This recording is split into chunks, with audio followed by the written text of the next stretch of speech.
ज़ाती राय कोई पूछता है तो मैं समझता हूँ कि टेक्नोक्रेट की गुंजाइश नहीं है निगरान सेटअप में, उसको तजर्बा नहीं होता कि ठीक। वो एक फेयर फ्री इलेक्शन करवा सके। तो एक सिस्टम में अच्छा, रहा हुआ जो बंदा होता है वो यकीनन वो इंतज़ामात के हवाले से उसको हों, तजुर्बा होता है। वो ठीक। यकीनन एक पॉलिटिशियन हो सकता है और उसी को होना चाहिए। अच्छा, मियां साहब, एक एक तो तजुर्बे की बात है, लेकिन क्या क्या ये खदशा तो कहीं आप लोगों को नहीं है कि टेक्नोक्रेट का सेटअप लाके और नवंबर से डिले कर दिया जाएगा, 3 से 6 महीने हो जाएंगे, 9 महीने, और आप इंतखाबात की रात तकते ना रह जाएं? ये खदशा है?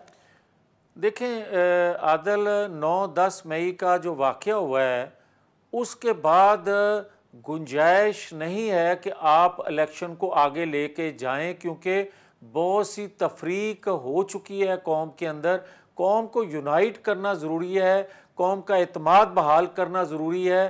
पाकिस्तान के हालात देखते हुए सरमायाकार को पाकिस्तान के अंदर कशिश उस वक्त होगी जब एक हुकूमत जो है 5 साल का मैंडेट, फ्रेश मैंडेट लेकर ये आएगी दुरुस्त है तो मियां साहब, इन्वेस्टर लेकिन क्या आपको इन्वेस्टमेंट करेगा। खदशा है कि डिले ना हो जाए, टेक्नोक्रेट सेटअप जो है एक्सटेंड ना हो जाए? खदशा है आपको जी या मैं नहीं है?